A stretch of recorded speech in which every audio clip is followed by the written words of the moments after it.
Thank you very much, friends. Greetings. I appreciate so much the opportunity. I want to appreciate the European Union Parliament for the resolution on Uganda and for keeping an eye on Uganda. We don't take it for granted.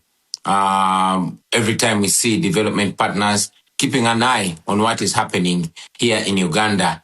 We also recognize that the EU is an important partner to Uganda, and we intend to maintain and also improve this partnership and this cooperation. We would also love to see this relationship happening between the people of Uganda and the European Union, not just General Museveni's illegitimate military regime. I'm still on the run. I'm still in hiding because of the continuing threats on my life since what happened on the 16th of January when my house was, my compound was raided and I fled my house. And also the following raid that happened on the 23rd of January, where my wife was assaulted and my family members were assaulted, and the military took over my home, which the military still occupies to the present day. My home is surrounded and the military is in charge of it now. What happened on the 15th of January and the preceding days was not an election. It was a military operation, and I'm very glad that it was clearly stated during the debate in the European Union Parliament. This violence started much earlier. It started on nomination day, and it went through the campaign trail. And I'm glad that the resolution mentions in specifics victims like Mesa Chokero, who was shot and killed, and also General Muhoozi Kainerugaba, who is the military chief and the son of General Museveni, came out on Twitter and, mentioned how he killed 22 of our people, and hoping that I would be the 23rd. I must mention, though, that the numbers that he put are much less. Maybe he mentioned or he meant those that he killed personally.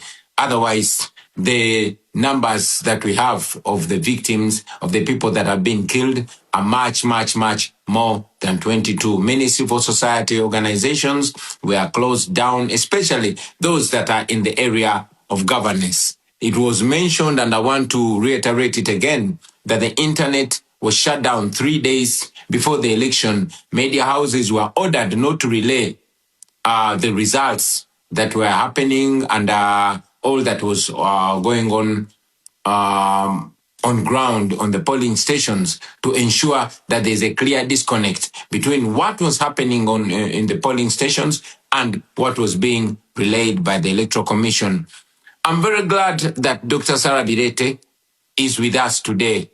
In this meeting, she was arrested, detained, because she was taking an effort to speak out and educate people, the citizens of Uganda, about their rights and on democracy.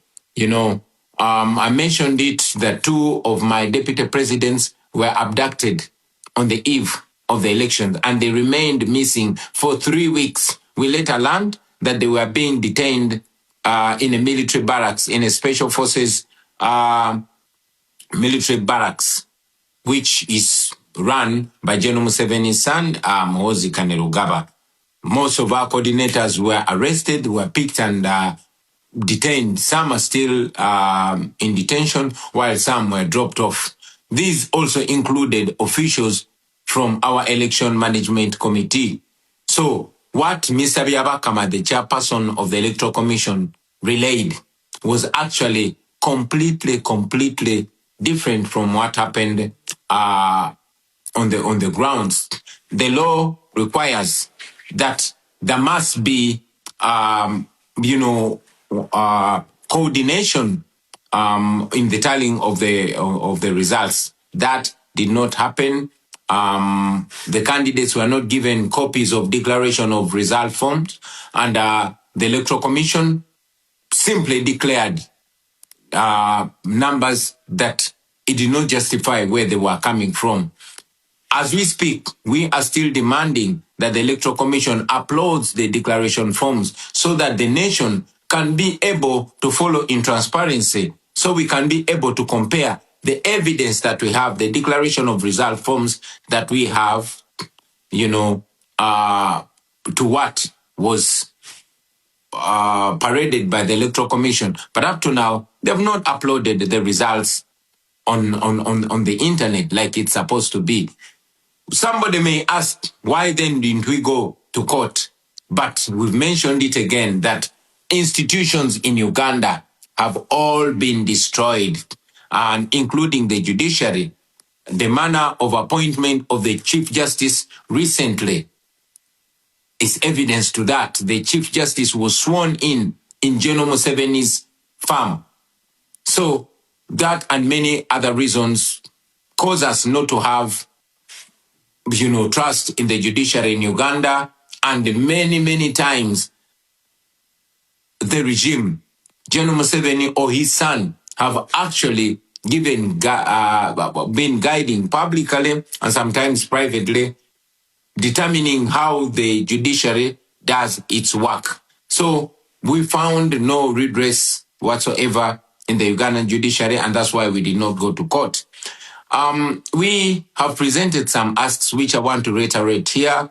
We've asked for targeted sanctions that target particular individuals and regime officials that have, excelled in gross human rights violations. We believe that will curb their appetite in abusing, human rights, in undermining democracy, and to ensure that there's accountability for their crimes against humanity. Because I know we have other speakers on the platform, I want to appreciate you for the opportunity and to further call for more interest and for more attention to the people of Uganda. We really appreciate the attention, but we still request the international community to keep an eye on Uganda, to keep an eye on what is going on here in our country. I thank you for God and my country.